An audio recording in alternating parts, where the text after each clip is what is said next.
بسم اللہ الرحمن الرحیم الصلاۃ والسلام علی رسولہ الکریم۔ محترم ناظرین کرام، آج ہم آپ کی خدمت میں قربانی سے متعلق چند ضروری اور شرعی مسائل بیان کریں گے۔ اس سلسلے میں سب سے پہلے قربانی کی تعریف کا سماعت کر لینا، جان لینا زیادہ مفید رہے گا۔ تو یاد رہے، قربانی کا مطلب یہ ہوتا ہے کہ مخصوص جانور کو خاص وقت میں اللہ تبارک و تعالی کا قرب حاصل کرنے کے لیے، اس کی رضا و خوشنودی کے لیے ذبح کرنا، یہ قربانی کہلاتا ہے۔ تعریف سے یہ معلوم ہوا کہ قربانی کے اندر جو جانور ہے وہ بھی مخصوص ہے اور قربانی کرنے کا ایک مخصوص وقت ہے۔ اور تیسری بات یہ کہ قربانی صرف اور صرف اللہ تبارک و تعالیٰ کی رضا کے لیے کی جائے۔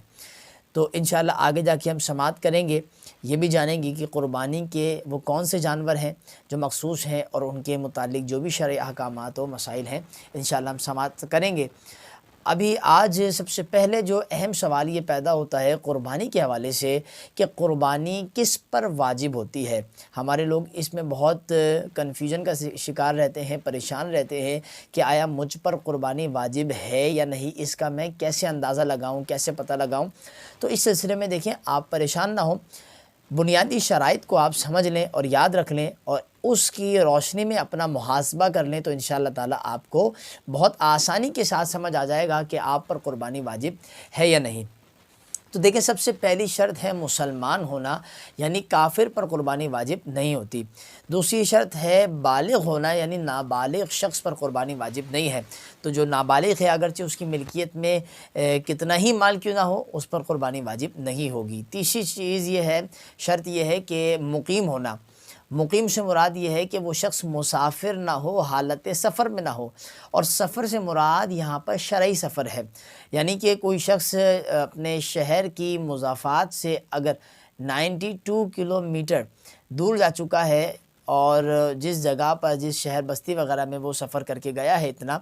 وہاں پر 15 دن یا اس سے زیادہ ٹھہرنے کا اس کا ارادہ نہ ہو اور اس نیت میں وہ کسی کے تابع بھی نہ ہو، تو ایسا شخص جو ہے وہ مسافر کہلاتا ہے شرعی طور پر۔ اور چونکہ یہ حالت سفر میں ہے، اب اس کی ملکیت میں کتنا ہی مال کیوں نہ ہو، تو اس مال کی وجہ سے اس پر قربانی واجب نہیں ہوگی، کیونکہ یہ مقیم نہیں ہے بلکہ مسافر ہے۔ اسی طرح چوتھی اور اہم شرط یہ ہے کہ وہ شخص مالک نصاب ہو، یعنی غنی ہو۔ مالک نصاب کون ہوتا ہے؟ وہ شخص کے جس کے پاس 52.5 تولہ چاندی موجود ہو یا 52.5 تولہ چاندی کی مقدار کیش وغیرہ موجود ہو، اور یا پھر اس کے پاس 52.5 تولہ چاندی کی مقدار سامان تجارت ہو، مال تجارت ہو، یا اتنی ہی مالیت کا حاجت اصلیہ سے زائد سامان اس کی ملکیت میں ہو، اور اس شخص پر اللہ تبارک و تعالی کا قرض یا پھر بندوں کا اتنا قرض نہ ہو جسے نکال دینے کے بعد، یعنی اس نصاب میں سے نکالنے کے بعد، مائنس کرنے کے بعد، اس کے پاس 52.5 تولہ چاندی کی مقدار مالیت کا نصاب باقی نہ بچتا ہو۔ تو اگر ایسا کوئی شخص ہے جس کے اندر یہ چاروں کی چاروں شرائط مجتمع ہو جاتی ہیں، پائی جاتی ہیں، تو اب اس شخص پر قربانی واجب ہوگی۔ شرائط اسی طرح قربانی کے دنوں میں پائے جانا ضروری ہے۔ اگر قربانی کے علاوہ، یعنی ان بقرہ عید کے 3 دنوں کے علاوہ کسی شخص کے پاس مال بھی موجود ہے اور شرائط بھی پائی جاتی ہیں، تو ان دنوں میں قربانی اس پر واجب نہیں ہوگی، کیونکہ قربانی کے دنوں میں قربانی کی شرائط کا کسی شخص میں پایا جانا یہ ضروری ہے قربانی واجب ہونے کے لیے۔ یہاں پر یہ بھی یاد رہے، سمجھنا ضروری ہے کہ حاجت اصلیہ سے مراد کیا ہے۔ تو دیکھیں، حاجت اصلیہ سے مراد یہ ہے کہ جس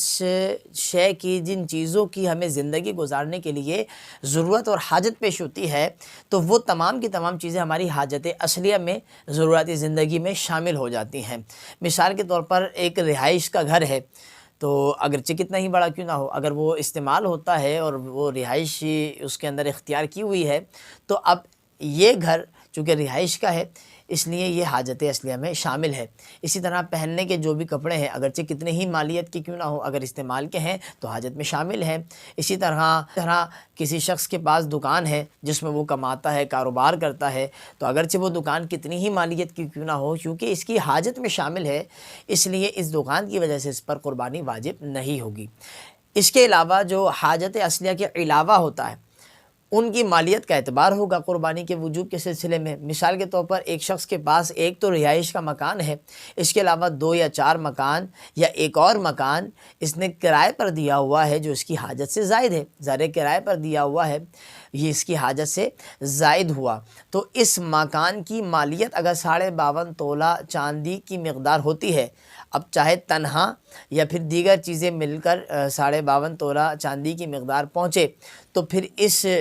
کی وجہ سے اس پر قربانی واجب ہو جائے گی۔ اسی طرح اگر کسی نے دکانیں رینٹ پر دی ہوئی ہیں یا رینٹ پر نہ بھی دی ہوئی ہوں، یہ اسی طرح جو ہے اس کی ملکیت میں ایک اور گھر ہے یا دکانیں ہیں جو بالکل خالی پڑا ہوا ہے، یا کوئی ایسا پلاٹ ہے جو بالکل آباد بھی نہیں ہے لیکن چونکہ اس کی مالیت 52.5 تولہ چاندی کی مقدار پہنچتی ہے، تو اب ان تمام چیزوں کی وجہ سے اس پر قربانی واجب ہو جائے گی۔ لہذا